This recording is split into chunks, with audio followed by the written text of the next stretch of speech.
Batang kola di. Ya, di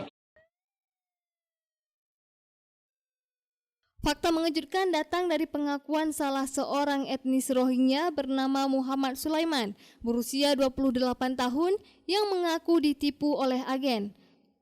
Sulaiman mengungkapkan bahwa mereka telah berlayar selama 19 hari di lautan demi menuju ke Malaysia, hingga akhirnya agen-agen yang membawa mereka meyakinkan mereka bahwa masuk ke Indonesia adalah pilihan yang lebih baik. Sulaiman juga mengaku bahwa mereka membayar sejumlah uang, yakni sekitar 40 hingga 60 juta rupiah untuk berangkat ke Malaysia. Kita bukan masuk sini, mau masuk Malaysia kerja. Oh, mau masuk Malaysia kerja. Ya. You orang? Bukan sini.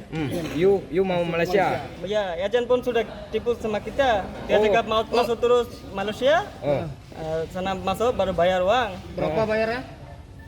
Itu Malaysia 50 ribu. Tapi ada orang lain-lain. Ada kadang orang 15 ribu. 15.000. Ada orang 15.000 ringgit. ya. Satu orang. Ada orang 20 ribu. Malaysia uang lah. Perdagangan manusia. Kadang ada itu agen lain-lain kadang lah. Oh iya.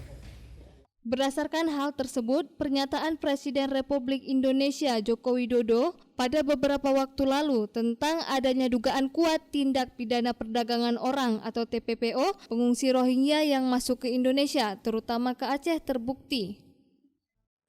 Assalamualaikum warahmatullahi wabarakatuh. Salam sejahtera bagi kita semuanya.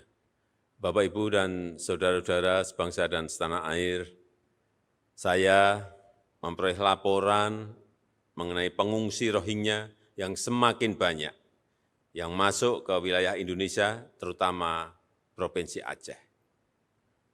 Terdapat dugaan kuat ada keterlibatan jaringan tindak pidana perdagangan orang dalam arus pengungsian ini.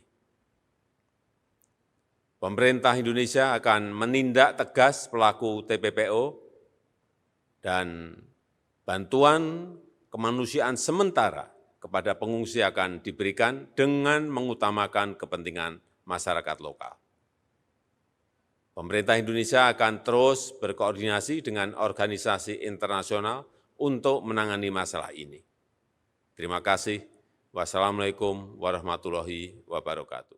Presiden juga menegaskan bahwa pemerintah akan menindak tegas pelaku TPPO terkait masuknya pengungsi Rohingya ini, serta pemerintah akan terus berkoordinasi dengan organisasi internasional untuk menangani masalah pengungsi Rohingya di Indonesia. Dari Aceh Timur, Selin Novita melaporkan untuk Puja TV Aceh.